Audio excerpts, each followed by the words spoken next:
पंचायत समितीचे लाडके कर्तव्यदक्ष आणि सदा चिर धरून, परंतु मी पण थोडासा निषेध करतो गरीब ज्ञान म्हणल्याबद्दल. जीवाने मनाने आणि अंतकरणाने मोठी असणारी माणसं ही आयुष्यात कधीच गरीब होऊ शकत नाही. आम्ही पैशाला गरीब आहोत.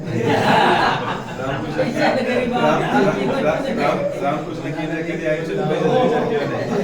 आणखी एक साहेबांना आतापर्यंत ही तक्रार सांगितलं नाही, पण आज सांगतो सगळ्यांसोबत. साहेब, पैशाच्या बाबतीत माझ्यासाठी खूप मोठी तक्रार असते. मी व्यवहारक्षम नाही आहे, माझ्यावर लागलेला ठप्पा आहे 15 वर्षाचा. म्हणून तुमच्या हक्काचा माणूस कधीच पैशाचा विचार करत नाही, आयुष्यात केला नाही, करणार नाही. निश्चितच साहेब, तुमचा जो आमच्यावर विश्वास आहे त्या विश्वासाला आयुष्यात आताच नाही तर कधीच तडा जाऊ देणार नाही. आपण सगळेजण चांगल्या विचाराचे आहोत.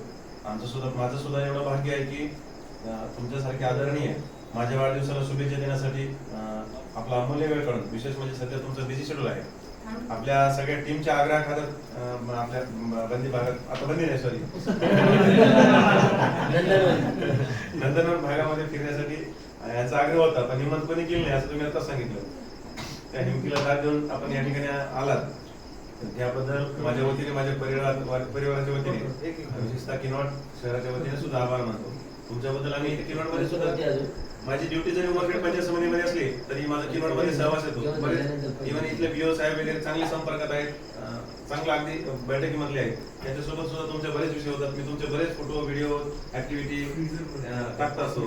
बऱ्याच वेळेस त्यांनी इच्छा व्यक्त केली, जेव्हा 2 पीओ साहेबांची बदली म्हणून केलेली आहे, त्यांची भेट नाही, साहेबाला भेटायला येणार होते उपक्रम संदर्भामध्ये. साहेबाचं काम अतिशय निर्मळ आहे आणि ते माने सरांचा शब्द मी कधीच आयुष्यभर विसरू शकत नाही. त्यांनी नेहमी म्हणतात, आणि तो माणूस एवढा निर्मळ आहे, संघटनाचा विषय नाही, पण त्यांचं काम एवढं पवित्र होतं माने सरांचं. अजूनही साहेब त्यांनी म्हणतात की कोणत्या गरीब लेकराला जर गरज असेल कोणत्याही पद्धतीची, तर माझ्याकडे या, मी हक्काने त्यांना मदत करतो.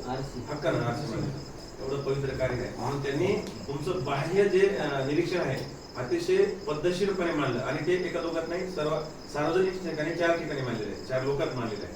म्हणजे आपल्याला जे कळत नाही ते ज्येष्ठ मंडळीला निश्चितच कळते. उन्हाळी पावसाळ्यात खूप जास्त बघितलेलं असतं. आणि दुसरी गोष्ट, तुम्ही जे म्हटलं हिच्यासमोर मी जे झुकलो नाही साहेब, तुमचं ते आमच्याबद्दल प्रेम होतं. आणि आम्ही निश्चितच मधल्या काळात जे काही गैरसमज झाले होते, तालुक्याचा कोणताच गैरसमज नव्हता, आमच्या स्थानिक पातळीचा होता. बिरार सरांना, आम्ही सरांनाही माहिती आहे, तो साहेबाजवळ आम्ही क्लिअर केला.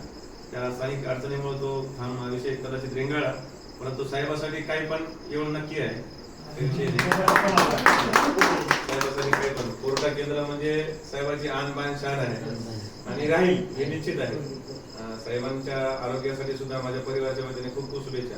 साहेबांना तुमच्या सगळ्यांच्या साक्षीने माझी एक विनंती आहे की तब्येतीकडे कृपया लक्ष द्या. लग्नाचा विषय काढून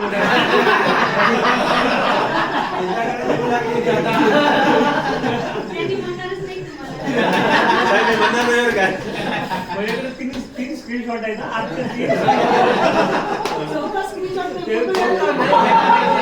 तुमची तब्येत कमी बरोबर नव्हती, माझ्या हातातून मोबाईल ओढून घेतलेला आहे, मी मॅसेज टाकत होतो, साहेब तब्येतीची काळजी घ्या, याच्यासाठी निश्चित चांगला विचार करावा लागेल. तुम्ही असं काही लिहायचं नाही, मोबाईल ओढून घेतला.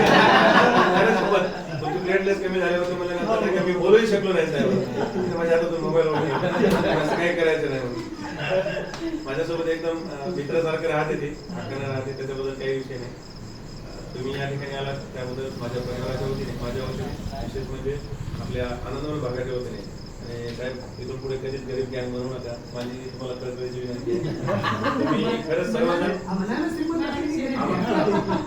श्रीमंत असणारे आहे. आणि विशेष म्हणजे आम्ही इकडे राहतो, तिकडे सहवास कमी भेटतो, याच्यात आम्हाला नेहमी खंत राहते. जेव्हा जेव्हा केव्हा उमरखेडला काही इव्हेंट असेल तर निश्चित आवर्जून यावं वाटते. कोणता इव्हेंट आम्ही चुकतच नाही, 100% तर चुकतच नाही. कोणता इव्हेंट असेल तर अनावधान काही अडचण असेल तर आपण सर्वजण, विशेष म्हणजे तुमच्यासोबत, तुम्ही तर आहे एव्हरग्रीन, तुमच्यासोबत असणारी टीम सुद्धा एव्हरग्रीन आहे. ही सुद्धा आपल्या उमरखेड तालुक्याची शान आहे आणि निश्चितच ही शान नेहमी फडकत राहील अशी अपेक्षा बाळगतो आणि मी या ठिकाणी थांबतो. धन्यवाद.